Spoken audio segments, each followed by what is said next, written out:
This is All India Radio. The news read by Abhishek Kumar. Prime Minister Narendra Modi has discussed how to harness opportunities in the field of energy to address India's growing energy needs. During his meeting with 17 CEOs of global energy leaders, focus was on working together for energy security and expanding mutual investment opportunities between India and the United States. The CEOs noted that there has been considerable improvement in doing business in India and welcomed the recent steps taken by the government to reform and liberalize the economy, including cutting down the corporate tax structure. The External Affairs Ministry spokesperson said the CEOs talked about enhancing their footprint in India and lauded the Indian government for steps taken towards deregulation in the sector. The CEOs present in the meeting were from companies such as Tellurian Inc., Perrott Group and Hillwood, ExxonMobil, Air Products, Baker Hughes, BP plc and Inmerson Electric Company. The Prime Minister will today address Howdy Modi event in Houston, where he will be joined by US President Donald Trump. Over 50,000 Indian Americans are likely to attend the event, to be held at a sprawling football stadium. Interacting with our AIR correspondent Jugal Malani, the organizer of the Howdy Modi event, said Indo-US relations will reach a new level after this mega event. Air Chief Marshal B.S. Dhanoa has said the forthcoming induction of Rafale fighter jets into the Indian Air Force will be a game changer in the South Asian region. In an exclusive interview to Doordarshan News, he said none of the potential adversaries will be able to match the air power of the Indian Air Force after the induction of the multi-role fighter jets. Air Chief Marshal Dhanoa also said there is no shortage of pilots in the Indian Air Force. Union Home Minister Amit Shah today said there is no unrest in Jammu and Kashmir following the abrogation of Article 370. He said not a single bullet was fired in Kashmir after the government revoked the special status of Jammu and Kashmir.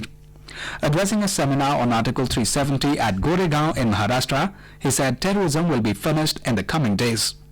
The Home Minister targeted Jawaharlal Nehru, saying POK would not have come into existence had Nehru not declared untimely ceasefire with Pakistan. He said Sardar Patel should have handled Kashmir instead of Nehru handling it. Chief of the Naval Staff Admiral Karambir Singh reached Dhaka on a 4-day visit of Bangladesh yesterday. He is accompanied by a 2-member delegation.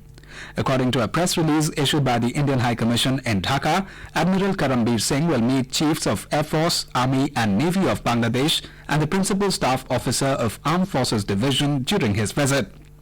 The visit is part of the tradition of regular high-level exchanges between the armed forces of both the countries. The release said the visit will enhance friendship and bilateral cooperation in the domain of maritime defense. A special CBI court in Lucknow has issued summons to former Uttar Pradesh Chief Minister and BJP leader Kalyan Singh in connection with the Babri Masjid demolition case. He has been directed to appear before the court on September 27.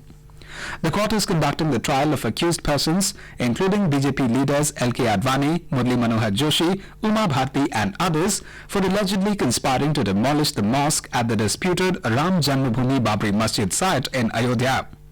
All the accused are on bail in the case, the trial of which is being conducted on a day-to-day basis on the directions of the Supreme Court.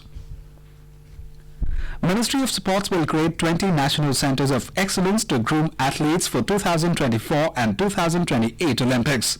Each center of excellence will offer funds for 4 to 6 specific sports.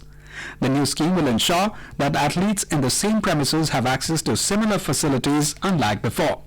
Union Minister for Youth Affairs and Sports Kiran Rijiju said standardizing training on campuses will enable athletes to attain much higher performances in their respective sport.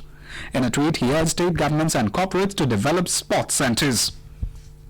In World Wrestling Championship, India's Deepak Punia today pulled out of the title clash in 86 kg category against Iran's Hassan Yazdani due to an ankle injury sustained during the semi-final bout.